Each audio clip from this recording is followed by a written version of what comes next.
বেলালে হাবশি। আমি খুব সংক্ষেপে, মনোযোগ 10-15 মিনিট, এরপর আমি ওইদিকে চলে যাব। জীবনটা কেমন তৈরি করতে হবে, যে জেনাদের কথা এখনো জেনার কথা বলছি। আমার নবী বলেন, আমি যখন জান্নাতে হাঁটি পিছনে বেলালের পায়ের শব্দ শুনতে পাই, সুবহানাল্লাহ। অথচ বেলালে হাবশি ওখানে হয়তো বসান, হয়তো কোনো কাজে পাঠিয়েছেন সাহাবারা, অথচ নবীজি মদিনায় মক্কা মদিনা অলিগলিতে হাদিস পড়াচ্ছেন। কোথায় জান্নাত, কোথায় নবী, কোথায় বেলালে হাবশি পায়ের শব্দ শুনতে পায়? বুঝা গেল ইশকের দুনিয়া আলাদা, দুনিয়ার জিন্দেগি আলাদা, আর আল্লাহর বান্দেগি আলাদা, ঠিক না? এগুলো বোঝার চেষ্টা করতে হবে। আমার নবী সিদ্দিক আকবরকে নিয়ে পথে দিয়ে যখন যাচ্ছেন, ইবনে মাজার মধ্যে হাদিসগুলো এসেছে এবং বুখারীর মধ্যে এসেছে, বিশেষ করে মিশকাতুল মাসাবির মধ্যে হাদিসগুলো এসেছে। আমি খুব সংক্ষেপে বলবো, মোহাব্বত নিয়ে শুনবেন। হযরত বেলাল হাবশির যখন কথাগুলি আসে, হযরত বেলাল হাবশি প্রথম মুয়াজ্জিন। দেখেন, ওই সময় কোনো রাজা বাদশার যদি নাম নিতে বলে আপনারা বলতে পারবেন না, কিন্তু ছোট্ট একটা বাচ্চাকেও যদি জিজ্ঞেস করি আমার নবীর জামানার একজন মুয়াজ্জিনের কথা বলো, সেও বলবে হযরত বেলাল হাবশি ছিল। এবং মোহাব্বতে হয়তো ওই কালামটাও গাবে, আসতো ভেসে হাজরাতে বেলালের মধুর আযান, ঠিক না? ঠিক না? সে কথাগুলি মনে পড়তে থাকে। আমার নবী সিদ্দিক আকবরকে নিয়ে যখন বেরোচ্ছেন, দেখে হু হু করে কোন ঘর থেকে যেদিন কান্নার শব্দ আসছে। আমার নবী কাছাকাছি গেলেন, গিয়ে দেখেন যে একটা হাবশি, একটা কালো ছেলে কান্না করছে, চোখ দিয়ে কান্না, রোগা পাতলা, একদম দুর্বল হয়ে আছে। আমার নবী অবস্থা দেখে কাছাকাছি গেলেন, গিয়ে সিদ্দিক আকবরকে, আবু বকর সিদ্দিককে বললেন, চলে যা, তুমি চলে যাও, আমি পরে আসতেছি। কাছাকাছি গেল বেলালে হাবশি, তিনি নিজের কথা নিজে বলছেন, যখন আমি পেয়ারা নবীকে দেখেছি চিনি নাই। নবী বলতেছেন, কান্না কেন করছো, কেন কান্না করছো? বেলালে হাবশি বলতেছে, গরিবের দুঃখ আর কে শুনে? আমি যার আন্ডারে থাকি উমাইয়া, সে আমাকে অনেক কষ্ট দেয়, 4 দিন না খেয়ে রাখে, না খাওয়ায় রাখে, তারপর আমাকে কষ্ট করে এই চাকরি পিছতে হচ্ছে, কষ্ট করছি। যদি সকাল ভোরের মধ্যে না করি আমাকে মারবে, উল্টা লটকায় মারবে, রক্তাক্ত হওয়ার আগ পর্যন্ত মারতে থাকবে, না খাওয়ায় রাখবে। এরকম যখন বলতেছে, প্যারা নবী তার শরীরের মধ্যে চেক করে দেখে জ্বর হয়ে আছে, অসুস্থ। তেনাকে বলতেছে, তুমি এখানে রাখো। তো বলতেছে, আপনি কেন শুনতে চাচ্ছেন? সবাই দুঃখের কথা শুনে চলে যায়, আপনি কেন শুনতে চাচ্ছেন? নবীজি কথা শুনে আবার চলে যাচ্ছে। তিনি বলতেছে, হ্যাঁ, একা একা বলতেছে, এই তো সবাই শুনতে আসে, কেউ তো আর দুঃখ মুছতে আসে না। নবীজি শুনে চলে গেলেন, দৌড়ায় গেলেন, একটু মলনপট্টি ওষুধের ব্যবস্থা করলেন, কাঁথার মতো কাপড়ের মতো কিছু নিলেন, নিয়ে নবীজি আসলেন, এসে তেনাকে দিয়ে বলতেছে, তুমি একটু আরাম করো, তোমার কাজ আমি নিজে করতে থাকি। সুবহানাল্লাহ। যখন বলতেছে তখন তিনি অবাক হয়ে বলতেছেন, আপনি আমার কাজ করবেন? আচ্ছা ঠিক আছে। সে তো এমনি দুর্বল হয়ে আছে, সে রেস্ট চলে গেলেন। তারপর আমার নবী যখন কষ্ট করলেন, ফজর পর্যন্ত করে তাকে বুঝ দিয়ে চলে গেলেন। পরের দিন আবার আসলেন। যখন এভাবে 2-3 দিন হলো, তিনি একটা পর্যায়ে বলতে লাগলেন, বেলালে হাবশি, যে আমি আমার পেয়ারা নবীকে চিনি নেই, কিন্তু নবীজিকে দেখে বলতে লাগলাম, আপনাকে দেখে অনেক ভালো মানুষ মনে হচ্ছে, কিন্তু শুনেছি এই মক্কা নগরীতে একজন নাকি নবী এসেছেন, যিনি কি কলমা পড়িয়ে সব মুসলমান বানিয়ে ফেলছে, তেনার থেকে একটু বাইচা থাকেন, আপনাকে দেখতে অনেক সরল মনে হচ্ছে, তেনার থেকে নিজেকে হেফাজত করেন। আমার নবী ফজরে যাওয়ার আগে যখন আজানের সময় হবে, তখনও কিন্তু আজানের অবস্থা আসে নাই, এর আগের কথা বলছি, যখন আজানও আসে নাই, আজানও দেওয়া হয়নি, তখনও নামাজ ফরজ করা হয়নি, তখনকার কথা বলছি। শুরুর দিকে আমার হযরত বেলাল হাবশি, কেউ বলেন 15 নম্বর সাহাবা, কেউ বলেন 16 নম্বর সাহাবা, মতান্তরে, তার মানে একদম অল্প অল্প সাহাবারা যখন, ওই সময়কার কথা বলছি। আজকে তো কোটি কোটি মুসলমান হয়ে গিয়েছে, সেই মুসলমান এক মুসলমানকে কাটাকাটি মারামারির মধ্যে ব্যস্ত, রাজনীতির নামে, খেলার নামে, বিভিন্ন দলের নামে। অথচ আমার পেয়ার নবী সেই পেটের মধ্যে পাথর বেঁধেছে আমার আপনার উম্মতের জন্য। যখন এরকম বলছে, তখন বেলালে হাবশি যখন বলতেছে ওই মানুষটা থেকে নিজেকে হেফাজত করবেন, আমার পেয়ার নবী মুচকি হাসি দিয়ে বলতেছে, ওই মানুষটাই আমি, যার থেকে বাঁচার জন্য তুমি আমাকে বলছো। তখন এই কথা শুনে বেলালে হাবশি চোখের পানি ছেড়ে দিলেন, বলেন, আপনি সেই পেগম্বর, আপনি সেই নবী, আপনি যদি এই নবী হন, আমি কলমা পড়তে রেডি আছি, আমি কলমা পড়তে রাজি আছি। সুবহানাল্লাহ। সে ওই অবস্থায় হযরত বেলালে হাবশি কলমা পড়ে মুসলমান হয়ে গেল। এখন মুসলমান তো হয়েছে, এখন কাফের তো ছাড়ে না, উমাইয়া তো ছাড়ে না। উমাইয়া অনেক কষ্ট দিচ্ছে, বারবার কষ্ট দিচ্ছে। বালুর মধ্যে, উত্তপ্ত আরবের বালুর মধ্যে চাল রাখলে ভাত হয়ে যাবে, এত গরম বালুর মধ্যে রেখে পাথর চাপা দিত, চাবুক মারতো, এদিক দিয়ে চাবুক মারতো, বেলালে হাবশি ওদিক দিয়ে মুচকি হাসি দিত। উমাইয়া বলতো, তোকে এত মারছি, কাঁদছিস না কেন? বলে, তুই মার, তো আমার এই জেসিমে তুই যতবার মারো অতবার আমি চোখ বন্ধ করে আমার নবীর চেহারা স্মরণ করতে থাকি। আমার নবীর চেহারা যখন স্মরণ করি আমার কষ্ট হতে যায়। হায় হায়, ওই চেহারা মোবারক কেমন ছিল, যে চেহারা স্মরণ করার সাথে কষ্ট অনুভব হতো না, রক্তে জর্জরিত হয়ে যেতেন, তারপরে উফ করে কাঁদতেন না। হ্যাঁ, জখম পে জখম খাক জি, আপনে লহু পে ঘুট পি, আহ না কর ইশক লাগি है दिल नहीं लगी। আর যখন ইশক হয়ে যায় তখন আহ আর জুবান দিয়ে বের হয় না। সেই বেলালে হাবশি কষ্ট পেতে লাগলেন। যখন এই অবস্থা হলো, আমার নবী এক কোণার মধ্যে হু হু করে কাঁদছে। বেলালে হাবশির এই অবস্থা স্মরণ করে আবু বকর সিদ্দিক দৌড়ায় গেলেন, ইয়া রাসূলুল্লাহ, ইয়া হাবিবাল্লাহ সাল্লাল্লাহু তাআলা আলাইহি ওয়াসাল্লাম, হাবিব আপনি কেন কাঁদছেন? বলে আমার বেলালের জন্য বড় মায়া হচ্ছে, কত কষ্ট করছে, কালমা পড়ে ফেলেছে, এরপর আমার বেলালের উপর অত্যাচার করছে উমাইয়া। যখন এটা বলতে লাগলেন তখন আবু বকর সিদ্দিক দৌড়ায় গেলেন, নবীজি কি কিছু বললেন না? বলে ইয়া রাসূলুল্লাহ আপনি শান্ত হন। দৌড়ায় আসলেন তেনার ভাইকে, ওখানে হযরত আব্বাস দাঁড়িয়েছিলেন, তেনাকে ডাক দিলেন, ভাই একটু যান, আপনি উমাইয়ার কাছে যান, তার সাথে আমার সম্পর্ক বেশি একটা ভালো না, আমি মুসলমান হয়েছি, আমাকে দেখতে পারেন এখন, আপনি যান, যায় বলেন বেলালকে কত টাকা দিলে সে ছেড়ে দিবে, কত টাকা দিলে সে গোলাম আজাদ করবে। যখন হযরত আব্বাস গেলেন, হাদিসে এসেছে, যাওয়ার পরে বলতেছে 50 দিরহাম, আবার আরেক জায়গায় এসেছে 100 দিরহাম সে চেয়েছে। উমাইয়া যখন চাইলো তখন বলতেছে, এরপরও দিতে চাচ্ছে না, বলে আমি 100 দিরহাম হলো হবে। তারপরে যখন হযরত আব্বাসকে জানালেন তখন আবু বকর সিদ্দিক বলতেছে আমি সহ যাব, তিনি সহ গেলেন। এখন সিদ্দিক আকবরকে দেখে উমাইয়া রেগে গেলেন, রেগে বলতেছে, আবু বকর তোমার কাছে আমি বিক্রি করব না, আর যদি বিক্রি করতে হয় তোমার রোম দেশের রোম সালতানাতের তোমার যে 2টা গোলাম আছে, একটা নারী এবং 2টা পুরুষ, এই 3টা গোলাম আমাকে দিতে হবে, সুন্দরী সুন্দর এই গোলাম আমাকে দিতে হবে, তারা কালমা পড়ে নাই, ওই গোলামগুলো আমাকে দিতে হবে এবং 2000 দিরহাম দিতে হবে একজন বেলালকে ছাড়াবার জন্য। আমার আবু বকর সিদ্দিক বলতেছে আমি রাজি আছি, তুমি দিয়ে দাও, তুমি দিয়ে দাও। হযরত আব্বাসকে বলেন যে আপনি নিয়ে আসেন। 3 জনকে গোলাম দিয়ে দিলেন, 2000 দিরহাম দিলেন। দেওয়ার পরে উমাইয়া হাসতেছে, বলে আবু বকর তোমার ব্যবসা ভালো হয় নাই, ব্যবসা লোকসান হয়েছে, আমাকে জ্ঞানী 3টা গোলাম দিলা, 2000 দিরহাম দিলা, আর তোমাকে আমি মূর্খ নাউজুবিল্লাহ একটা কালো গোলাম দিলাম। তখন বলতেছে তুমি কালো রং দেখেছো আর আমি ইশকে মুস্তাফার রং দেখেছি, আমার হুজুরে পাকের মহব্বতের রং দেখেছি ওই বেলালের জন্য। যখন এটা বলতে লাগলেন, বেলাল হাবশি কাঁদছে, উঠে মারছে তো রক্তাক্ত হয়ে আছে, ঘা এখনো ঠিক হয় নাই। যখন ঘা ঠিক হয় নাই, হযরত আবু বকর সিদ্দিক বলতেছেন চলো বেলাল। যখন এই অবস্থা দেখেছেন, বলে আমি মনোযোগটা কনসেন্ট্রেটটা খেয়াল করব। আমার পড়ানোর কিছু ধাস আছে, যারা আমি গুনাহগারকে আগে শুনেছে তারা জানে যে মাদানী সাহেব স্টেজে উঠলে কিছু পরীক্ষা নিরীক্ষা নেয়, একটু এদিক সেদিক দেখে, কারণ মনোযোগী ব্যক্তিটাই কামিয়াবি, ঠিক না? এজন্য মনোযোগ আছে কি না আমি মাঝে মাঝে খেয়াল করব। তা আমি মেহফিলের মধ্যে 3টা সুযোগ দেই, প্রথমটা তো সসম্মানে ফেল করছে, বাকি সুযোগ রয়েছে কয়টা?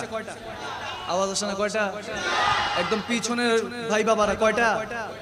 মাশাআল্লাহ। তো 2টা যতক্ষণ আছে ততক্ষণ মাহফিল, যদিও ঘন্টাখানিকের কাছাকাছি হয়ে গেছে যে আমি স্টেজে উঠছি, তো যতক্ষণ আমি পড়াবো ঘন্টাখানিক মনোযোগ থাকবে তো ইনশাআল্লাহ।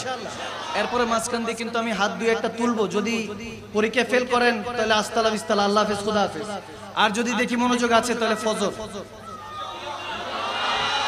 2-1 জন হাত ইনশাআল্লাহ বলতেছে, সবাই চলবে ইনশাআল্লাহ। এমনি তো চট্টগ্রামে আসলে আমার মাইক ধরি এক সময়, ছাড়ি এক সময়, খবর থাকে না, 2-2.5 ঘন্টা 3 ঘন্টা চলে যায়। সবাই বলতে থাকে আমার সফর সঙ্গে হুজুর একটু আস্তে আস্তে করেন, ঘন্টা 2.5 করলে সবাই খুশি। আমি বললাম যে ঘন্টা 2.5 কি করব, এখানে আসলে আশেকদেরকে দেখলে মাসুক খুশি, আবার মাসুকদেরকে দেখলে আশেক খুশি, ঠিক কিনা? ঠিক কিনা? এই জন্য হাল বেহাল হতে পারে, সে পর্যন্ত থাকা যাবে ইনশাআল্লাহ। আল্লাহ তাবারক ওয়া তাআলা সকলের হাজিরাকে কবুল করুক, আমিন বলেন। আসুন আমরা মহব্বতে সে কোরআনে পাকের তেলাওয়াতে কারিমা আমরা তেলাওয়াত করেছি, 2-1টা সাবজেক্ট দেওয়া হয়েছে, আমি সে ব্যাপারেও কিছু আলোচনা করব। শানে রিসালাত মুহাম্মদ সাল্লাল্লাহু আলাইহি ওয়াসাল্লাম সম্পর্কে আমরা জানার চেষ্টা করব। আল্লাহ তাবারক ওয়া তাআলা 6664 আয়াতের ওসিলাতে একটা কিতাব আমাদেরকে দিয়েছেন। কিতাবটার নাম কি? আল কোরআন। কোরআন মিনিং অর্থ হলো পড়ো এবং পড়াও, পড়ো এবং পড়াও। আমরা পড়িও না পড়াইও না, এজন্য খালি ঝগড়া ফাসাদ। স্টেজে উঠেই দেখা যায় একজন একজনের সমালোচনায় ব্যস্ত থাকি, কিন্তু অথচ ভুলে গিয়েছি একটা আঙ্গুল আরেকজনকে দিলে 4টা আঙ্গুল আমার নিজের দিকে। আমরা সবাই পাপী, নিজের পাপের বাটখারা দিয়ে অন্যের পাপ মাপি, ঠিক না? এজন্য নিজেকে বাদ দিতে হবে কোরআন দ্বারা। এই 6666 আয়াত দ্বারা আপনাকে পরিবর্তন করতে হবে। রব্বে করিম সূরাতুল ফাতিহা থেকে সূরাতুন নাস পর্যন্ত, আলহামদু থেকে ওয়ান নাস পর্যন্ত আমাদেরকে যে সিলেবাস দিয়েছে, এই সিলেবাসটা বেশি কিছু লাগবে না। আপনি যদি দুইটা সূরা ডেইলি পড়েন, দুইটা সূরা লাগবে না। যদি আলহামদু সূরা পড়েন, সূরা ফাতিহা পড়েন, যদি সেটা বুঝে পড়েন, খোদার ইজ্জতের কসম 7 আয়াত সূরার আলহামদু থেকে বলা দলিন পর্যন্ত 7 আয়াত, যেটা 5 ওয়াক্ত নামাজের মধ্যে আমরা প্রতি রাকাতে পড়ি, এক রাকাতও মিস করার কোনো সুযোগ নেই। সূরা ফাতিহা ছাড়া নামাজ আদায় হবে না। রব্বে করিমকে জিজ্ঞাসা করতে লাগলাম, আল্লাহ এই সিস্টেম কেন রেখেছো? বলে আমি বান্দার জন্য, আমার রাহমাতুল লিল আলামিনের উম্মতের জন্য, এর জন্য বেশি নিয়ামত রেখেছি, কারণ আমি নবীকে ভালোবাসি, নবী উম্মতকে ভালোবাসে। এজন্য নবীর জন্য, আমার নবীর উম্মতের জন্য স্পেশাল রেখেছি। 7 আয়াত আগে রেখেছি সূরা ফাতিহায়। সে যখন সূরা ফাতিহা তেলাওয়াত করে, কোরআন তেলাওয়াত করে, রুকু সিজদায় যাবে, যখন সুবহানা রাব্বিয়াল আলা পড়বে, আগে নাক তারপর কপাল লাগাবে। বলতে দেরি নাই, মিনহা খলাকনাকুম, জমিন থেকে যখন সাদা আসবে, আওয়াজ আসবে, আমি জানিয়ে দিব যে জাহান্নামের 7 আগুন ওই বান্দার জন্য আমি হারাম করে দিয়েছি। সুবহানাল্লাহ। বরকতটা রেখেছে কে? আরো জোরে পড়ে না কে? তাহলে বুঝে পড়তে হবে। কি করতে হবে? আমি দেখছিলাম যখন এখানে আমাদের হাসান রাজা হুজুর, কাদরি হুজুর পড়াচ্ছেন, কেউ বাম দিক থেকে কথা বলে, কেউ ডান দিক থেকে, কেউ এদিক থেকে আসে, ওদিক থেকে আসে। আদিনী কুল্লে আদত, আদব রাখতে হবে। এই মাহফিল রাত গেই বাদ গেই, কিন্তু একটা আশিকের রাসূল, একটা বান্দার জুবান দিয়ে শুধু সুবহানাল্লাহ বের হলে আমরা সবাই জান্নাতে যেতে পারি। শুধু রব্বে করিম একটা বান্দার দিল যদি দেখে, আমার রব যখন দেখে, কসম করে বলছি, না কপাল দেখে না পকেট দেখে, যখনই দেখে বান্দার রুহের দিকে, মনের দিকে দেখে, দেখে কার মাথা ঝুঁকার আগে মনটা ঝুঁকে গিয়েছে, সেই বান্দাকে আমার রব তালাশ করে, আমার রব্বে করিম তালাশ করে। তখন গিয়ে আমার রব রাহমাতুল লিল আলামিনকে বলতে থাকে, ও হাবিব একটু তাকান না, এই তো সেই আমার বান্দা, যে বান্দা আপনাকেও ভালোবাসে, আমাকেও ভালোবাসে। এই বান্দাকে আপনি কবরে ভুলেন না, আমি হাসরে ভুলবো না। সুবহানাল্লাহ। কি বুঝেন? বুঝার চেষ্টা করুন। টাইমস আপ, টাইমস আপ, আগেই বলছি, সময় শেষ। দাজ্জালের ফিতনা, এখন সালতানাতে ইহুদি চলছে, ইহুদি নাসারাদের সালতানাত চলছে, এখন আর মুসলমানদের সালতানাত নেই।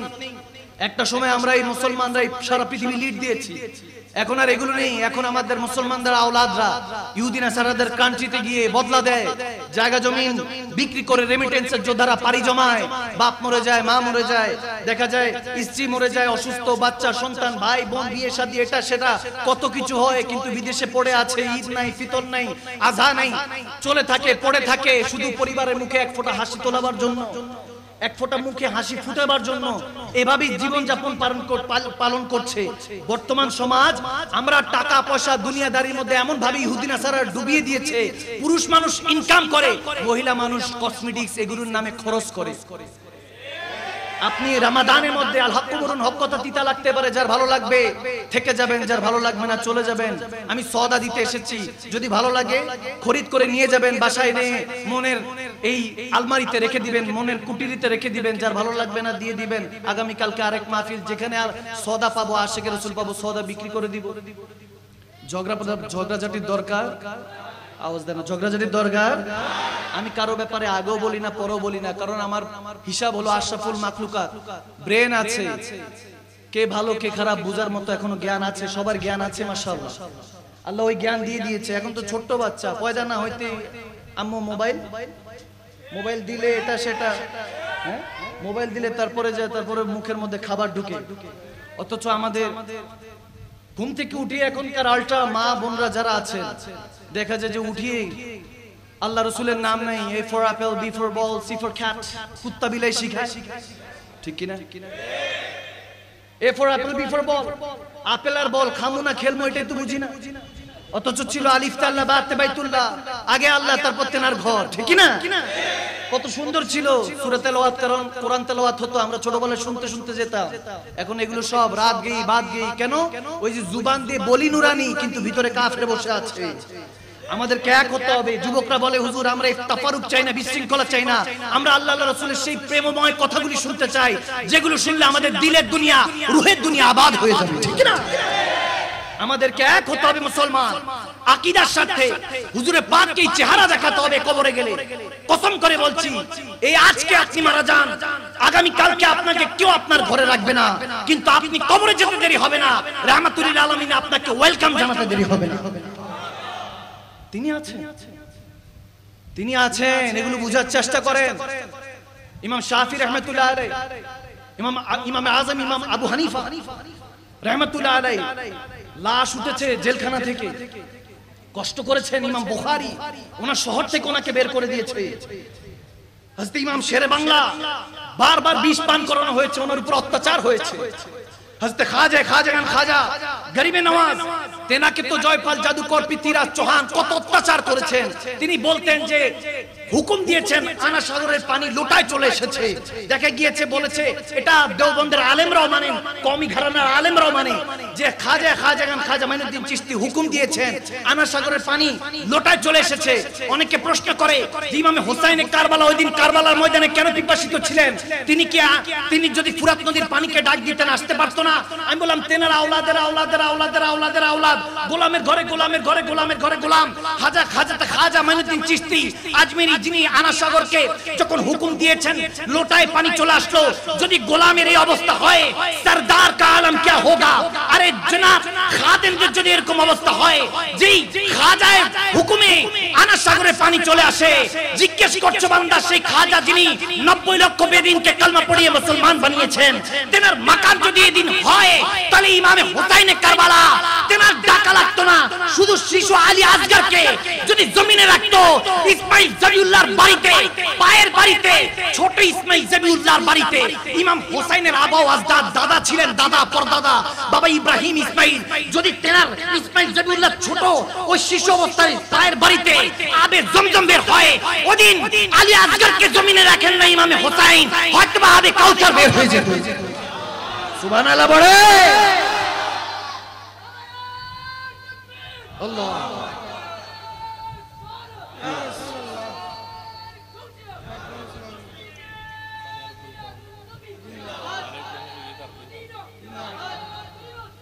যালিকাল কিতাবু লা রাইবা ফীহি হুদাল লিল মুত্তাকিন।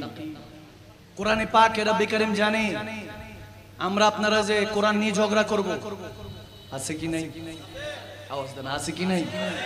আমি প্রায় জায়গার মধ্যে শুরুটা বুঝাবার চেষ্টা করি, কারণ আমরা শুরুটা বুঝার চেষ্টা করি না বিদায় শেষ পর্যন্ত বুঝে আসে না কোরআন থেকেই সব ঝগড়া।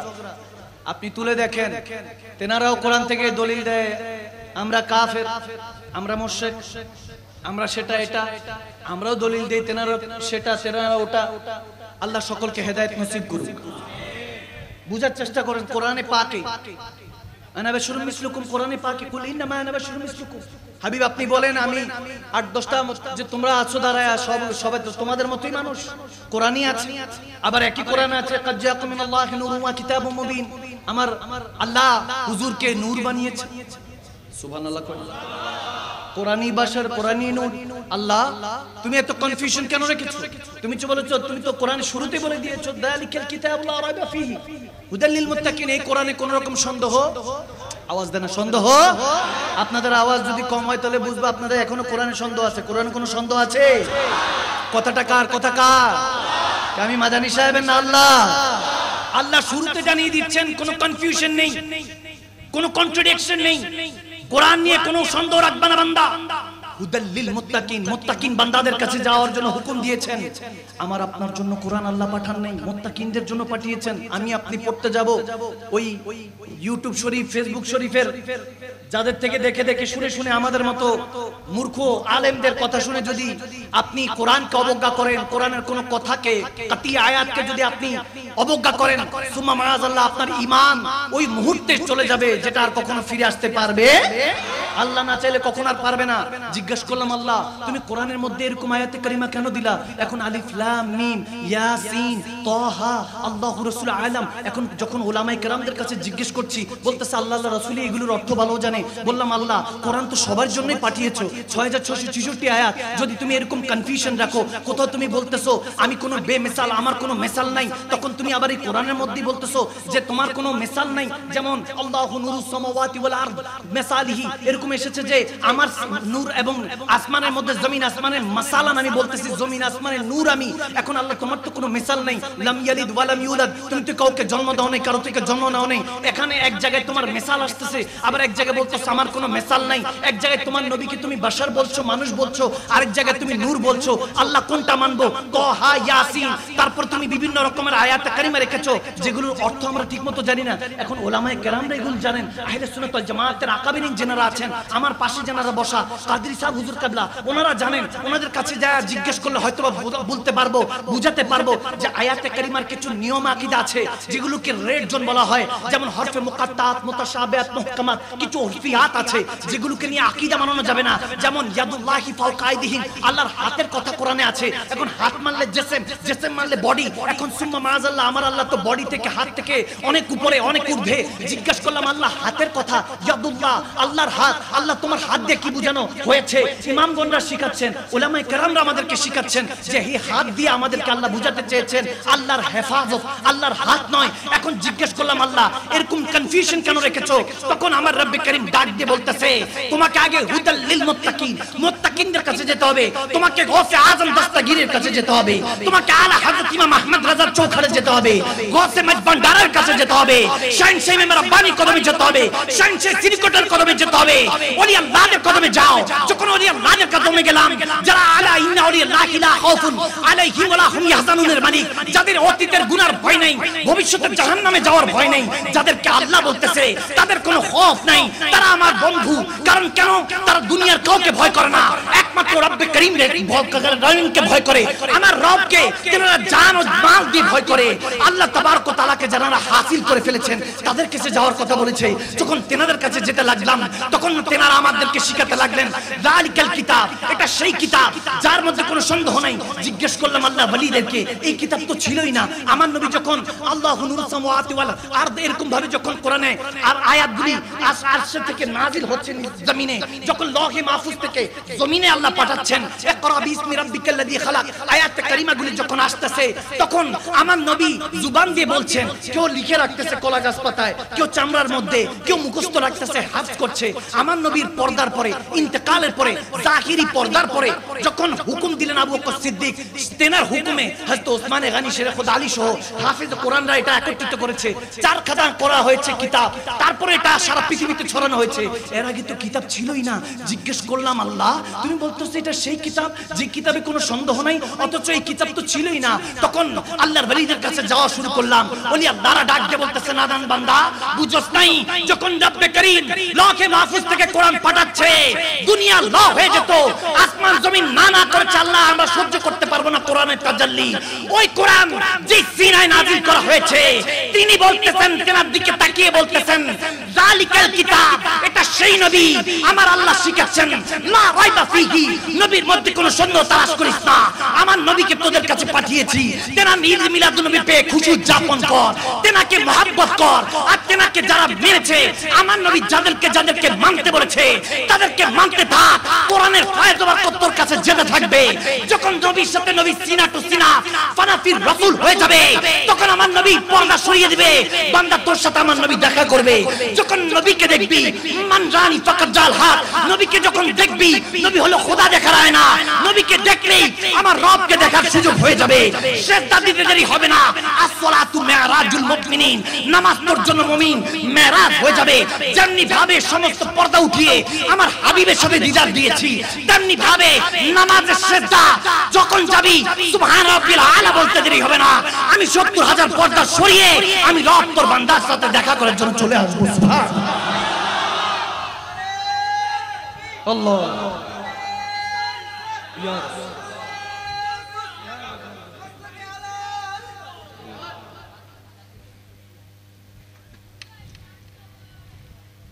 কষ্ট হচ্ছে, আওয়াজও মনে হয় কষ্ট হচ্ছে, পিছনে মানুষ গালি দিচ্ছেন না তো? ক্লিয়ার? শুরুটা বুঝে গেলে শেষটা বুঝিয়ে দিবেন কে? সে নবীর হইতে হবে। একটাই কাজ, অনেকে বলতে থাকেন এত নবী নবী কেন করেন?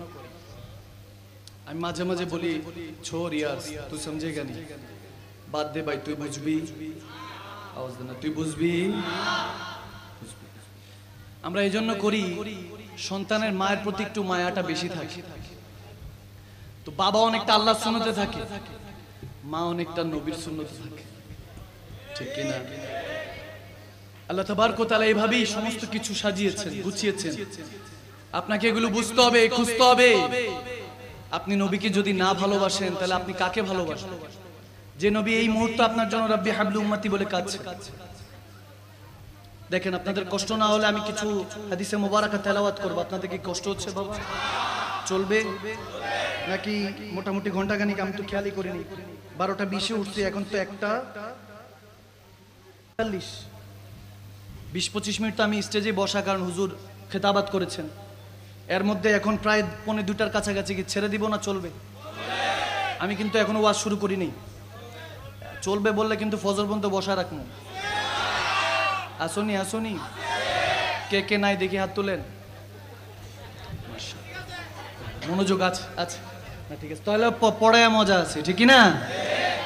হযরত বেলাল রাদিয়াল্লাহু তাআলা ইসলামের প্রথম, আওয়াজ দেন, প্রথম মুয়াজ্জিন। হ্যাঁ, প্রথম মুয়াজ্জিন। হ্যাঁ বাবা, ফজর নামাজও পড়বে ইনশাআল্লাহ।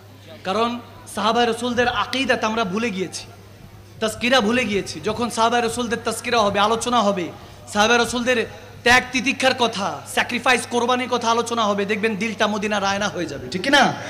হযরত বেলাল হাবশী রাদিয়াল্লাহু তাআলা তেনার ইসলামের যে কন্ট্রিবিউশন, ওনার যে কন্ট্রিবিউশন, যে ইসলামের প্রতি যে ওনার খেদমত, এটা যদি যতবারই হাদিসগুলি পড়েছি ততবার ফিদা হয়ে গিয়েছি। হযরত বেলাল হাবশী, আজকে আমার টপিক যেগুলো দিয়েছে আমি সব সম্পর্কে আলোচনা করব, কিন্তু আমার সাহাবায়ে রাসূলদের কথা আমি সবসময় সব মাহফিলে আমার সাহাবায়ে রাসূলদের কিছু কিছু আলোচনা রাখার চেষ্টা করি। কারণ নবীর আসল যারা সাচ্চা প্রেমিক ছিলেন তেনারা সাহাবায়ে রাসূল ছিলেন, ঠিক কিনা? ঠিক কিনা? তেনাদের কথা আমাদের শুনতে হবে, বাচ্চাদেরকে শিখাতে হবে, বাচ্চাদেরকে শিখাতে হবে, আপনার মা বোনদেরকে শিখাতে হবে। মা বোনরা এগুলো জানতে হবে। ইসলামের মধ্যে মা বোনদের যে কন্ট্রিবিউশন আছে, এগুলো সম্পর্কে মা বোনরা অনেকে জানেই না, মনে করে বোরখা পরায় ঘরের মধ্যে ঘরবন্দি করছি। না, আমার হুজুরকে যখন সবাই আলামিন বলে উপাধি দিয়েছে কাফেররা, সেই কাফেররা যখন আমার আল্লাহর দাওয়াত, রিসালাতের দাওয়াত, তাওহীদের দাওয়াত, দ্বীনের দাওয়াত আমার নবী দিতে গিয়েছেন, কত কষ্ট দিয়েছে। সামনে কেউ আসে না আমার নবীকে প্রোটেকশন করার জন্য। সর্বপ্রথম যিনি এসেছেন তিনি হলেন উম্মাতুল মুমিনিন মা খাদিজাতুল কুবরা রাদিয়াল্লাহু তাআলা আনহা। সুবহানাল্লাহ পড়ে। মুমিনদের মা মা খাদিজাতুল কুবরা, কোন পুরুষ আসে না আমার নবীকে প্রোটেকশন করতে। মা খাদিজা সামনে এসেছে, বলেছে আমার নবীকে কিছু বলার আগে আমি খাদিজাকে বলো। সুবহানাল্লাহ কয় না? প্রথম শহীদা, ইসলামের জন্য প্রথম যিনি শহীদ তিনিও একজন মহিলা ছিলেন, উম্মে সুমাইয়া। সুবহানাল্লাহ পড়বেন না? প্রথম শহীদা মহিলা। ঘরের মধ্যে যখন শেরনি থাকে তখন বাইরে সব শের ঘুরে, যখন ঘরের মধ্যে আপনি ওই বাঘিনীগুলি থাকবে, ঘর থেকে যা বের হবে সব এক একটা বাঘ সিংহ বের হবে, ঠিক না? ওই জামানা চলে গিয়েছে। তেনার মা কেউ হযরত উম্মে সুমাইয়া হায় হায় হায় রাদিয়াল্লাহু তাআলা আনহা, তেনাকে এমন ভাবে হাদিসে এসেছে যে দুই উটকে পায়ের মধ্যে রশি পেঁচিয়ে দুই উটকে দুই সাইডে দিয়ে দিছে, মাঝখান দিয়ে চিরে শহীদ হয়েছে। নাউজুবিল্লাহ। এভাবে তেনাকে শহীদ করা হয়েছে। হায় হায় হায় হায়, এভাবে কষ্ট দিয়ে শহীদ করা হয়েছে। মা বোনরা কেমন স্যাক্রিফাইস করেছেন আমাদের, এগুলো কথা ভুলে গিয়েছি। এজন্য সাহাবায়ে রাসূলদের ত্যাগ তিতিক্ষার কথা বলবেন, শোনাবেন। হযরত বেলাল হাবশী রাদিয়াল্লাহু তাআলা আমার নবী সাচ্চা আশেক, পেয়ারা আশেক, যেনার জন্য আল্লাহ আজান সূর্যকে উঠা বন্ধ করে দিয়েছিলেন। এই দুনিয়াতে 4 বার সূর্য সময় থেমে গিয়েছিল, 4 বারের মধ্যে একবার হযরত বেলালের কারণে হয়েছে। প্রথমবার যদি হাদিসে মুবারাকার মধ্যে ইমামগণরা এগুলো তাফারুক আছে, কিন্তু মতান্তর হলো এগুলো সাচ্চা বলা হয় যে মেরাজ রজনীর সময় যখন আমার নবীকে সুবহানাল্লাযী আসরা বিআবদিহি যখন দাওয়াত দিয়ে আওয়াদানা কাবা কাউসাইনে আমার পেয়ারা আল্লাহ পেয়ারা নবীকে নিয়ে গিয়েছেন, তখন সময় থেমে গিয়েছিল। প্রথমবার সময় থেমেছে আমার নবীর মেরাজের রজনীতে। সুবহানাল্লাহ পড়েন না? এরপর দ্বিতীয়বার থেমেছে হযরত শের খোদা আলীর নামাজে আসর কাজা যখন হয়েছে। সুবহানাল্লাহ বলেন। তৃতীয়বার বলেছেন হযরত বেলাল হাবশী যখন ফজরের আজান দেয় নাই। সুবহানাল্লাহ বলেন। আর চতুর্থবার খাতুনে জান্নাত মা ফাতেমাতুজ জাহরার চুল মোবারক একটু দেখা যাচ্ছিল, পর্দাটা একটু বাতাসের কারণে সরে গিয়েছে। যতক্ষণ পর্যন্ত পর্দা এভাবে ঠিক না করছে ততক্ষণ পর্যন্ত আল্লাহ অন্ধকার করে রেখেছেন, সময়কে থামিয়ে দিয়েছিলেন। যখন খাতুনে জান্নাত ঠিকঠাক মতো পর্দা করেছে, মাথা চুল ঢেকেছে, সাথে সাথে সময় আবার চলা শুরু করেছে। সুবহানাল্লাহ। আমি এই জন্য আমার মা বোনদেরকে বলি না, জোর করি না। আমি অনেকে বলতে পারে, আমি বলি না। আমি বলি যে সৈয়দা কায়নাত খাতুনে জান্নাত মা ফাতেমাতুজ জাহরা বান্ধবী তো সেই হবে, তিনি যেমন ছিলেন তেমনই তো হবে, সঙ্গী সাথীরা তেমনই হবে। বলা লাগবে না, আমাদের মুসলমান মা বোনদেরকে বলা লাগে না, একটু সুন্দর করে বুঝালি হয় যে আমার পেয়ারা নবী বলেছেন খাতুনে জান্নাতের কাছে উত্তম মহিলাকে। তিনি বলেছেন, অনেকে প্রশ্ন করার পরে অনেকে উত্তর মনে করেছেন হয়তো বা স্বামী তাবেদারি যিনি করেন, হ্যাঁ এগুলো আছে, কিন্তু উত্তম হলো সে যে প্রথমে নিজেকে হেফাজত করলো। ফরজ করা হয়েছে চেহারার আগে কণ্ঠ। মা বোনরা দেখা যায় পর্দা ঠিকই করে কিন্তু চিল্লাইতে থাকে, এগুলো করা যাবে না। কণ্ঠের পর্দাটা আগে এসেছে, তারপরে জিসমের পর্দা এসেছে, এজন্য দোনো দিকে খেয়াল রাখতে হবে, ঠিক কি না? ইনশাআল্লাহ সুন্দর করে বুঝাবেন, দেখবেন বুঝালি বুঝে, ঝগড়ার দরকার, ধমকের দরকার, ভালোবেসে বুঝালে বুঝে। এক যুবক আমার কাছে প্রশ্ন করতেছে, হুজুর পেয়ারা নবী মদিনাতুল মুনাওয়ারায় যে বলতেছেন জিন্দা, এটা কিভাবে? আমার মন মানতেছে না, আকল মানতেছে না। আমি বললাম আকল মানতেছে না, তোমার নবী কবরে কিভাবে জিন্দা? বলে গ্যাস যায় না, অক্সিজেন যায় না, কিভাবে কবরে একজন জিন্দা হতে পারে? আমি বললাম তোমার আকল কি শহীদরা যে জিন্দা এটা মানে? বলে হ্যাঁ এটা মানে, কারণ নবী রাসূলরা বলেছেন, বিশেষ করে কোরআনে এসেছে শহীদরা জিন্দা, ওটা আমি মানি। আমি বললাম কোরআন তোমাকে শিখাচ্ছে যে শহীদরা জিন্দা, তুমি শহীদদের একজনের কবর যদি খুঁড়ো এরপর যদি উঠাও, ওই শহীদ কি তোমার সাথে কথা বলবে? বলে না না। তাই আমি বললাম তো তুমি বলতেছো যে তোমার সায়েন্স, তোমার আকল মানতেছে না, তোমার ব্রেন মানতেছে না, তোমার বুদ্ধির দিমাগ মানছে না, আমাকে বলো, তুমি বলো যখন তুমি মায়ের পেটে ছিলা 9 মাস 10 দিন, 10 মাস 10 দিন, তুমি জিন্দা ছিলে না মুর্দা? তখন বলছো হুজুর আমি জিন্দা ছিলাম। অবশ্যই আমি অ্যাবসলিউটলি আমি জিন্দা ছিলাম, আমি জীবনে মৃত্যু কেন বরণ করব? আমাকে মেডিকেল সায়েন্স বলছে জীবিত ছিলাম। আমি বললাম তুমি মায়ের পেটে কিভাবে জীবিত ছিলা? 70টা পর্দার ভিতরে ছিলা, একটা পর্দা যদি ফেটে যায়, তোমাকে সার্জারি করে দুনিয়াতে বাচ্চা যদি কোনোভাবে মায়ের পেটের একটা পর্দা সরে যায়, তাড়াতাড়ি সার্জারি করে আনতে হয়, তাড়াতাড়ি পেট কেটে ওই সন্তানটাকে বের করতে হয়। কেন? বলতেছে ওই 70টা পর্দার ভিতরে তুমি ওই পানির মধ্যে কিভাবে ডুব দিয়ে জিন্দা ছিলা? 1 মিনিট ডুব দিয়ে থাকলে, 2 মিনিট ডুব দিয়ে থাকলে গিনেস বুক অফ ওয়ার্ল্ডের মধ্যে তোমার নাম লিস্টিভুক্ত হবে। অথচ তুমি 9 মাস 10 দিন, 10 মাস 8 মাস ওই পানির মধ্যে ডুব দিয়ে আছো, অক্সিজেন খাবার যাওয়ার কোনো ওয়ে নাই, তুমি ওখানে জিন্দা কিভাবে ছিলা? সে বলতে লাগলো আল্লাহ আমাকে জিন্দা করেছে, আল্লাহ জিন্দা রেখেছে। আমি বললাম আল্লাহ তোমার জন্য আছে, গুম্বাদে খাজরা মদিনাওয়ালার জন্য নাই? দুই হাত তুলে বলেন আছেন কি না?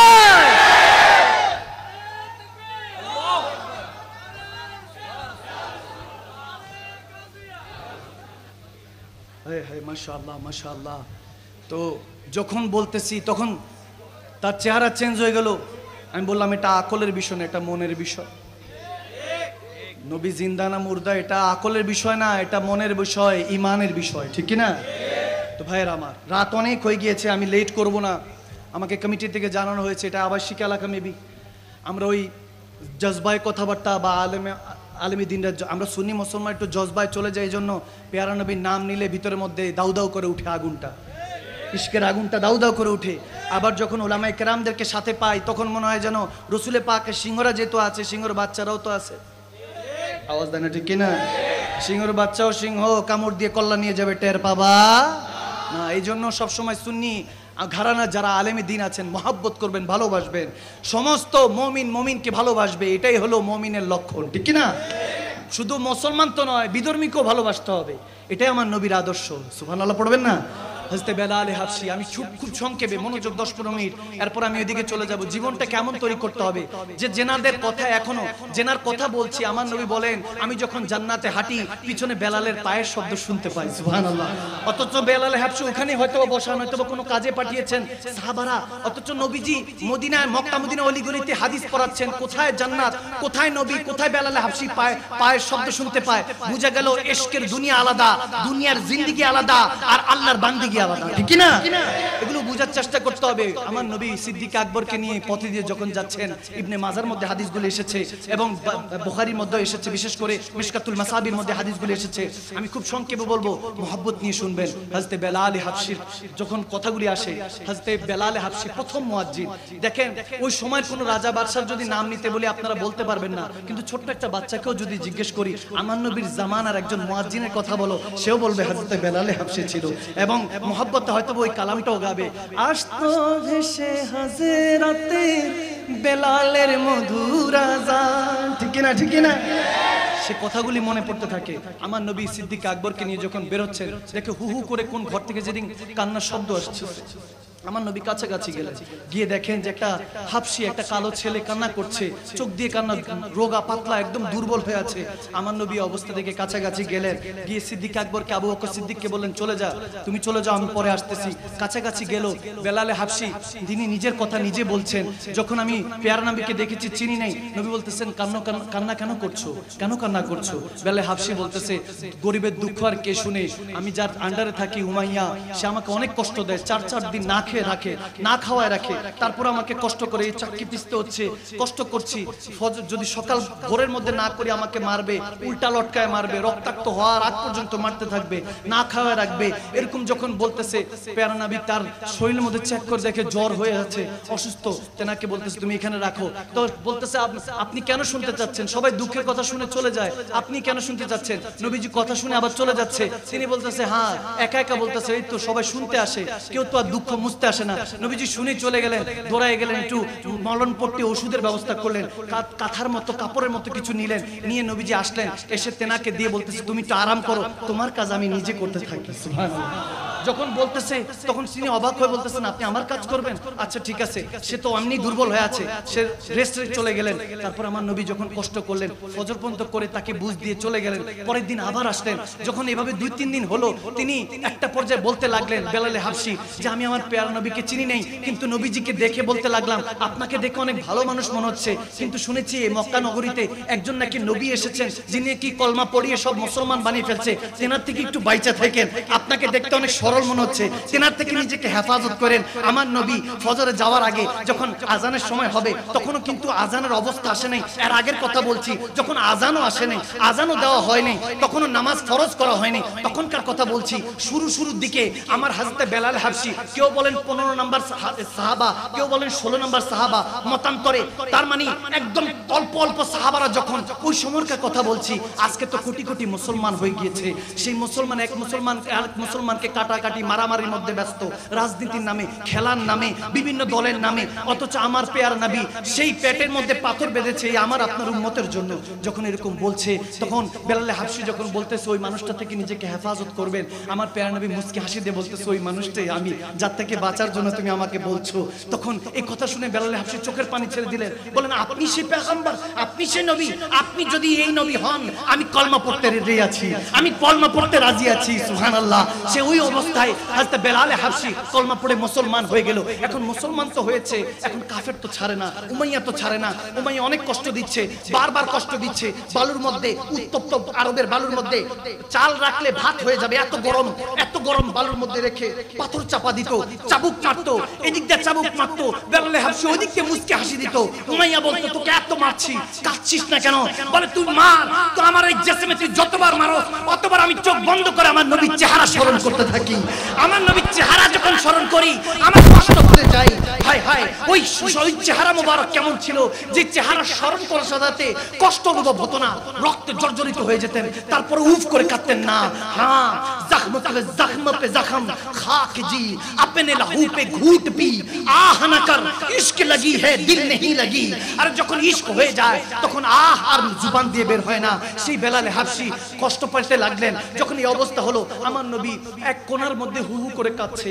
বেলালে হাবশির এই অবস্থা স্মরণ করে আবু বকর সিদ্দিক দৌড়ায় গেলেন, ইয়া রাসূলুল্লাহ, ইয়া হাবিবাল্লাহ সাল্লাল্লাহু তাআলা আলাইহি ওয়াসাল্লাম, হাবিব আপনি কেন কাঁদছেন? বলে, আমার বেলালের জন্য বড় মায়া হচ্ছে, কত কষ্ট করছে, কালমা পড়ে ফেলেছে। এরপর আমার বেলালের উপর অত্যাচার করছে উমাইয়া। যখন এটা বলতে লাগলেন তখন আবু বকর সিদ্দিক দৌড়ায় গেলেন, নবীজি কি কিছু বললেন না, বলে ইয়া রাসূলুল্লাহ আপনি শান্ত হন। দৌড়ায় আসলেন তেনার ভাইকে, ওখানে হযরত আব্বাস দাঁড়িয়েছিলেন, তেনাকে ডাক দিলেন, ভাই একটু যান, আপনি উমাইয়ার কাছে যান, তার সাথে আমার সম্পর্ক বেশি একটা ভালো না, আমি মুসলমান হয়েছি, আমাকে দেখতে পারেন এখন, আপনি যান, যায় বলেন বেলালকে কত টাকা দিলে সে ছেড়ে দিবে, কত টাকা দিলে সে গোলাম আজাদ করবে। যখন হযরত আব্বাস গেলেন, হাদিসে এসেছে, যাওয়ার পরে বলতেছে 50 দিরহাম, আবার আরেক জায়গায় এসেছে 100 দিরহাম সে চেয়েছে।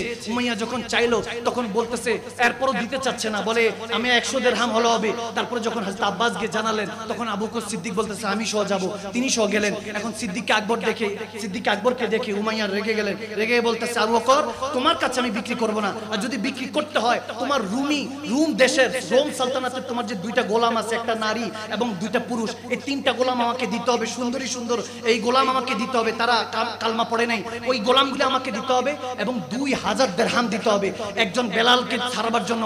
আমার আবু বকর সিদ্দিক বলতেছে আমি রাজি আছি, তুমি দিয়ে দাও, তুমি দিয়ে দাও। হযরত আব্বাসকে বলেন যে আপনি নিয়ে আসেন, 3 জনকে গোলাম দিয়ে দিলেন, 2000 দিরহাম দিলেন। দেওয়ার পরে উমাইয়া হাসতেছে, বলে আবু বকর তোমার ব্যবসা ভালো হয় নাই, ব্যবসা লোকসান হয়েছে, আমাকে জ্ঞানী 3টা গোলাম দিলা, 2000 দিরহাম দিলা, আর তোমাকে আমি মূর্খ নাউজুবিল্লাহ একটা কালো গোলাম দিলাম। তখন বলতেছে তুমি কালো রং দেখেছো আর আমি ইশকে মুস্তাফার রং দেখেছি, আমার হুজুরে পাকের মহব্বতের রং দেখেছি ওই বেলালের জন্য। যখন এটা বলতে লাগলেন বেলাল হাফসি কাঁদছে, উঠে উঠে মারছে, তো রক্তাক্ত হয়ে আছে, ঘা এখনো ঠিক হয় নাই। যখন ঘা ঠিক হয় নাই হযরত আবু বকর সিদ্দিক বলতেছেন চলো বেলাল, যখন এই অবস্থা দেখেছেন বলে বেলাল তোমাকে এভাবে নেওয়া যাবে না, তোমাকে নিয়ে গেলে আমার নবী আরো বেশি কষ্ট পাবে, এমনি তোমার জন্য চিন্তা করে কাঁদছে, যদি এরকম দেখে যে কাটা ছেড়ে তোমার শরীর আরো আমার নবী কষ্ট পাবে। ঘরে নিয়ে গেল, সুন্দর করে মলম পট্টি লাগাচ্ছে, সিদ্দিক আকবরের চোখে পানি, বেলাল হাফসির চোখে পানি। বেলাল হাফসি চিন্তা করছে বাবার ভালোবাসা পাইনি, মার ভালোবাসা পাইনি, এই কোন ভালোবাসা, যে নবীর কালমা পড়েছি সেই নবীর সাহাবারা আমাকে এত ভালোবাসতেছে, এই মহব্বত কোথা থেকে আসলো? সে কান্না করছে, সিদ্দিক আকবর কান্না করছে, এই তো সেই বেলাল যাকে ছাড়তে গিয়ে কত কষ্ট হলো, যেনার জন্য হয়তো বা নবী এখনো কান্না করছে।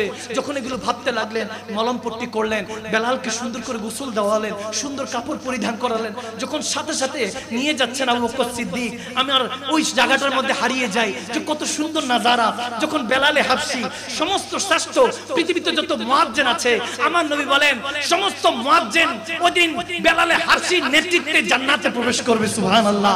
ওই বেলালকে নিয়ে যখন আবু বকর সিদ্দিক আমার নবীর কাছে যাচ্ছে, নবীজির কাছাকাছি যাওয়ার পরে আমার নবীজিকে ডাক দিলেন ইয়া রাসূলুল্লাহ, ইয়া হাবিবাল্লাহ। এদিক দিয়ে বেলালকে শিখিয়ে রেখেছে, বেলাল তুমি কিন্তু নবীজির কাছে গিয়ে কান্নাকাটি করবে না, খবরদার, তোমার কান্নাকাটি দেখলে নবীজি কষ্ট পাবে। আমার সব পৃথিবীর সমস্ত কষ্ট সইতে আমি রাজি আছি, আমার প্যারা নবীর চোখের পানি আমি সহ্য করতে পারবো না। বেলাল নিজেকে কন্ট্রোল করলেন, কাছাকাছি গেলেন, নবীজি যখন দেখলেন বেলালকে দেখলেন, তখন নবীজির চোখের মধ্যে আবার পানি চলে আসলো। বেলাল এক পলক দেখে আবার নিচের দিকে মাথা নত করে ফেললেন, করে যখন আমার নবী আবু বকর দিকে তাকালেন, বলে আবু বকর তোমার জন্য আমার শুধু এতটুকুই দোয়া, একটা শব্দ যখন বলা শুরু করলেন, আবু বকর এই জাযা যাতে মেহশারের ময়দানে রব্বে করিম তোমাকে দিয়ে দেয়, আল্লাহর কাছে পুজোকি ফরিয়াদ, আমার বেলালকে ছুড়ানোর জন্য তোমাকে সবচেয়ে উচ্চ মাকাম যাতে আমার আল্লাহ দেয়। বলতে দেরি নেই আবু বকর সিদ্দিক নিজে কান্না করা শুরু করলেন, ইয়া রাসূলুল্লাহ, ইয়া হাবিবাল্লাহ, আপনার জন্য জান মাল কুরবান। এই বেলাল কি হবে, বেলাল কি এই আবু বকর সিদ্দিকের জান মাল কুরবান। দেখেন এরকম মহব্বত ছিল। বেলালে হাফসি বলেন ইয়া রাসূলুল্লাহ, আমার কি হুকুম, কি করতে পারি? বলে বেলাল আমার সাথে থাকবি, আমার কাছে থাকবি, তুই এখন থেকে আমার পার্সোনাল সেক্রেটারি, আমার সাথে থাকবি। যেভাবে বলি আমি তাবলীগের কাজ, দ্বীনের কাজ, সুন্নিয়তের কাজ করব, আমি আহলে সুন্নাত ফেলাবো, ইসলামের দাওয়াতের কাজ করব, তুমি ঘরের দিকে খেয়াল রাখবা। তখনও পর্দা ফরজ হয়নি মা বোনদের। তখন আমার রাসূলে পাক দয়াল নবী রাহমাতুল্লাহ আলামিন মা খাদিজাতুল কুবরাকে রাদিয়াল্লাহু তাআলা আনহাকে ডাক দিয়ে বলেন, দেখো বেলাল এসেছে, একটু মেহমান এসেছে, তুমি একটা খাবারের ব্যবস্থা করো। খাদিজাতুল কুবরা বলেন, কে? বেলাল এসেছে, আপনার বেলাল এসেছে? তখন বলতেছে টেনশন করে না, আমি পাঠাচ্ছি। ঘরে কিছু খেজুর ছিল, হযরত মা জয়নব আমার নবীর প্রথম শাহজাদি, তেনাকে দিয়ে পাঠালেন, খেজুর নিয়ে আসলেন। আমার নবী নবী যখন দিতে লাগবেন, আবু বকর সিদ্দিক দিতে চাচ্ছিলেন, আমার নবী বললেন আবু বকর তুমি রাখো, আমি মেহমানদারি করি। তখন বেলাল আবার কান্না করছেন, যাহা আমার প্যারা নবী আমার মেহমানদারি করছে, এখানে আমাকে উমাইয়া এত মারতো আর নবী আমাকে এত দাম দিয়ে কিনে এনে এই কালো বেলালের মধ্যে কি পেল আমি বুঝতেছি না।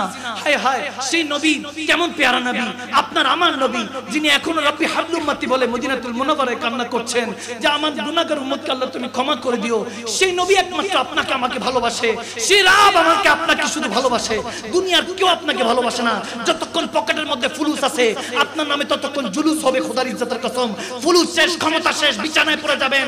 এই দুনিয়ার মানুষ আপনাকে নাকে টিপ দিয়ে চাইবে আল্লাহ তোমার বান্দা তুমি নিয়ে যাও, হয়তো মারা গেলে আপনাকে টিপ দিয়ে গর্ত দিয়ে দিবে, ওই গর্তটার নামই কবর।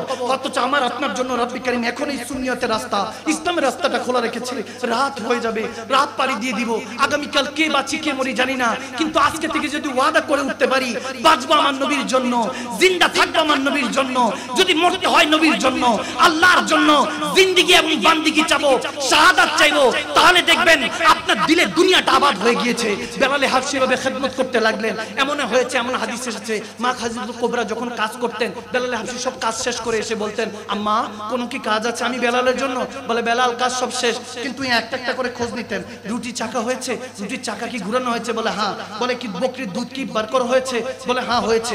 ঘর কি ঝাড়ু দেওয়া হয়েছে? বলে হয়েছে। একটা একটা করে আমরা তো একটু খেদমত করলেই শুধু চিন্তা করি যে কোনোভাবে কি বাঁচা যায় কিনা, অথচ বেলাল নিজ থেকেই খেদমত করতে চাইতেন, হয়রান হয়ে যেতেন, তারপর খেদমত করতে চাইতেন। যখন এইভাবে হলো, আমার হিজরতের সময় হলো, আমার খুব সংক্ষেপে বলবা 2-4 মিনিট, খুব গভীর মনোযোগ। হিজরতের রাত, আমার নবী হঠাৎ করে বলতেছেন বেলাল মক্কা থেকে চলে যেতে হবে, 16 জন সাহাবা আছে, তোমাকে ইমাম নিযুক্ত করলাম, সিপাহ সালার নিযুক্ত করলাম, মদিনায় যাও। বেলাল হাবশী বলেন ইয়া রাসূলুল্লাহ ইয়া হাবিবাল্লাহ, গোলাম তো হুকুমের দাস, আপনার বেলাল তো জাস্ট হুকুমের দাস, শুধু এতটুকু বলেন হাবিব আপনি কি মদিনায় যাবেন, ইয়াসরিবে কি যাবেন? নবী বলেন তুমি যাও, তুমি নেতৃত্ব দিয়ে সামনে অগ্রসর হও, তাদেরকে এই মুসলমানদেরকে নিরাপদে মদিনায় পৌঁছে দাও, আমি আবু বকর সিদ্দিককে সাথে নিয়ে আসতেছি। সুবহানাল্লাহ।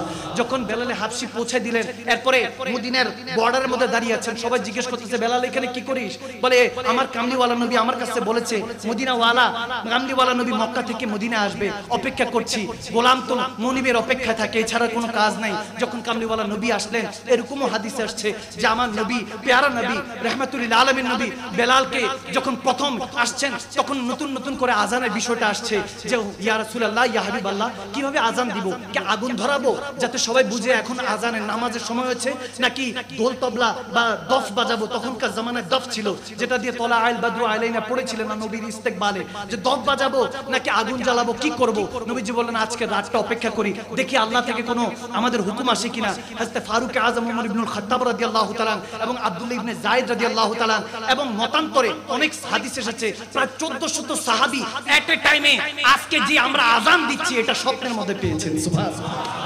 একটা দিন পরের দিন এসে বলতেছি ইয়া রাসূলুল্লাহ ইয়া হাবিবাল্লাহ, আল্লাহু আকবার আল্লাহু আকবার আল্লাহু আকবার আল্লাহু আকবার, আশহাদু আল্লা ইলাহা ইল্লাল্লাহ আশহাদু আল্লা ইলাহা ইল্লাল্লাহ ওয়া আশহাদু আন্না মুহাম্মাদান রাসূলুল্লাহ আশহাদু আন্না মুহাম্মাদান রাসূলুল্লাহ। এভাবে যখন বলতেছে হাইয়া আলাস সালাহ হাইয়া আলাস সালাহ হাইয়া আলাল ফালাহ হাইয়া আলাল ফালাহ, বলতেছি ইয়া রাসূলুল্লাহ ইয়া হাবিবাল্লাহ, এই শব্দগুলি একটা টাইমে অনেক সাহাবারা খাবের মধ্যে স্বপ্নের মধ্যে পেলেন। আমার নবী বলতেছেন আল্লাহর এই কালামটাই পছন্দ হয়েছে, নামাজের আহ্বান হিসাবে আজকে থেকে সালাতের জন্য এটাই আযান হয়ে গিয়েছে। সুবহানাল্লাহ। সবাই বলতেছে ইয়া রাসূলুল্লাহ তাহলে আযান দিবে কে? কে আযান দিবে? আমার নবী বললেন বেলাল দিবে। প্রথম বলতেছেন বেলাল দিবে। এখন সবাই বলতেছেন ইয়া রাসূলুল্লাহ বেলালের তো জুবানে একটু সমস্যা আছে, আশহাদুর জায়গায় আসহাদু বলতো, আসহাদু বলতো। তখন তিনি আসহাবে সোফার মধ্যে ছিলেন, নবী থেকে পড়েছেন, ইলম হাসিল করেছেন হযরত বেলাল। কিন্তু নবী যখন বলতেছেন যে বেলাল আযান দিবে, তখন অনেক একটু আপত্তি জানাচ্ছে যে ইয়া রাসূলুল্লাহ ওনার তো জুবানের মধ্যে জুবান একটু সমস্যা হয়। তখন বলতেছে সমস্যা নাই, সে আসহাদু বলল আমার আল্লাহ আশহাদু হিসাবে কবুল করে নিয়েছে, আমার বেলালকে কবুল করেছে। তখন বেলালকে বলল বেলাল যাও মসজিদে নববীর উপরে। এর আগে মসজিদে কুবা তৈরি করা হয়েছে এবং হযরত বেলাল সবচেয়ে বেশি কষ্ট করেছেন। যারা মদিনায় গিয়েছেন তেনারা জানেন, মসজিদে নববীর ছাদের উপর উঠে বলে প্রথম আজান দাও। হযরত বেলালকে সাহাবারা জিজ্ঞেস করেছে আপনার প্রত্যেক সময় তো আজান দেন, কোন সময় ভালো লেগেছে? বলে দুই সময় আমার আজান খুব ভালো লেগেছে। একবার হলো যখন আমার নবী প্রথম বলেছে আমাকে আজান, আমার নবী আমাকে আজান দেওয়া শিখিয়েছে, তখন আমি বেলালের খুব ভালো লেগেছে। আরেকবার যখন 1.5 লাখ সাহাবা নিয়ে আমরা মক্কা বিজয় করেছিলাম এবং সমস্ত কাফেরদের উপর উঠে আমার নবী যখন বলেছেন কাবার ছাদে উঠো, বেলাল আযান দে, আজকে আল্লাহ আমাদেরকে বিজয় দান করেছে, ধৈর্যের ফসল বলে ওই দিন আমি আশহাদু আল্লাহ আর আশহাদু আন্না মুহাম্মদ বলে সবচেয়ে বেশি শান্তি পেয়েছি, শান্তি পেয়েছি। কাফেরদের মাথা যখন ঝুঁকে গিয়েছে, আমার আল্লাহ রাসূলের শান যখন বুলন্দ হয়ে গিয়েছে, সুবহানাল্লাহ। সে বেলাল হাবশি কত খেদমত করলেন। শেষ কথা, যখন আমার পিয়ারা নবী ইন্তেকাল করলেন, আমার নবী যখন রাহমাতুল আলামিন নবী এই 12 রবিউল আউয়ালে যখন চলে গেলেন আমার আল্লাহর দরবারে, অনেকে বলে তোমরা 12 রবিউল আউয়াল শরীফ পালন করো, আশাটা পালন করো, যাওয়াটা কেন পালন করছো না? আমরা বলি তোমরা পালন করো, যদি যাওয়াটা হয় তাহলে যাওয়াটা পালন করো। আমরা আশাটার জন্য পালন করি যে আমার নবী যখন এই ঘোড়ায় এসেছেন উম্মতের হেদায়েতের জন্য এসেছেন, আর যখন 12 রবিউল আউয়ালে গিয়েছে শোক পালন করি না, কারণ রাহমাতুল্লাহ আলামিন যখন রব্বুল আলামিনের দিদারে গিয়েছেন উম্মতের এসেছেন হেদায়েতের জন্য, গিয়েছেন শাফাআতের জন্য। ঠিক কিনা, ঠিক কিনা?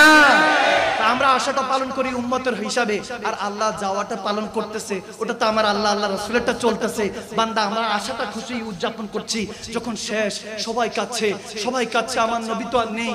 মক্কা মদিনায় যখন আওয়াজ হয়ে গেল নবী নেই, তখন হযরত ওমর দৌড়ায় আসলেন, এসে বলতেছে খবরদার আমার নবীকে যারা ইন্তেকাল মৃত বলবে তাদের গর্দান উড়িয়ে দিব।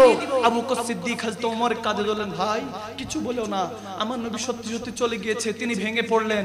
হযরত ওমর যেনাকে দেখলে শয়তান রাস্তা পাল্টে নিত, সে ওমর ইবনে খাত্তাব কান্না করছে, সবাই সবাইটা বলতেছে, সেটা খোদ আলীও বলতেছে আমার নবী কোথাও নাই, আমার নবী জিন্দা। আমার নবীকে আমি যখন কবরে আনবারে শুনিয়েছি মদিনাতুল মুনাওয়ারায়, আমার নবী জুবান দেখতেছি নড়তেছে, সেটা খোদ আলী বলতেছে আমি কানটা লাগিয়ে দেখি, ইবনে মাজার মধ্যে হাদিস, কানটা লাগিয়ে দেখি আমার নবী তখনও বলতেছে রব্বি হাবলি উম্মতি, ওই আল্লাহ মালিক আমার গুনাহগার উম্মতকে ক্ষমা করে দিও। হায় হায়, বলে আমার নবী জিন্দা। এখন এক একজনের হাল যখন বয়ান করতেছে, বেলাল কিছু বলে না, বেলাল চুপচাপ কাঁদছে, বেলাল চুপচাপ কাঁদছে। যখন আজানের ওই দিন নবীকে যখন সবাই শেষ বিদায় দিয়ে চলে আসলো, আসরের আজান দিবে, বেলাল হাবশি বলতেছে, সবাই বলতেছে বেলাল আজান দাও, নবী যেটা শিখিয়ে গিয়েছে তো দায়েম ও কায়েম রাখতে হবে, আজান দাও। ওই দিন ইহুদিরাও কান্না করছে, কাফেররাও কান্না করছে, এক বাচ্চা কান্না করছে। আবু বকর সিদ্দিক বললেন কেন কান্না করছো? বলে কান্না করতেছি যিনি চলে গিয়েছেন ওনাকে তো আমরা চিনতাম না, তবে কাছাকাছি গিয়ে চিনতে পারলাম, গভীর রাতে তিনি আমাদের ঘরে খাবার দিয়ে আসতেন, আমরা তো ইহুদি ছিলাম, আমাদের ঘরে খাবার দিয়ে আসতেন, সেই নবী চলে গিয়েছে, এখন যদি মুসলমানরা আমাদের উপর অত্যাচার করে তখন কি হবে? আবার হযরত আলী ওখানে দাঁড়িয়েছিলেন, হযরত আলী আবু বকর সিদ্দিক ইশারা দিলেন ভাই আপনি বলেন। আবু বকর সিদ্দিক তখন বলতে লাগলেন, সিদ্দিক আকবর তখন বলতে লাগলেন ঘাবড়ায়ো না, নবীর জামানায় যেমন ছিল আমার জামানায়, আমাদের মুসলমানদের জামানায় তোমরা তেমন থাকবা। সুবহানাল্লাহ।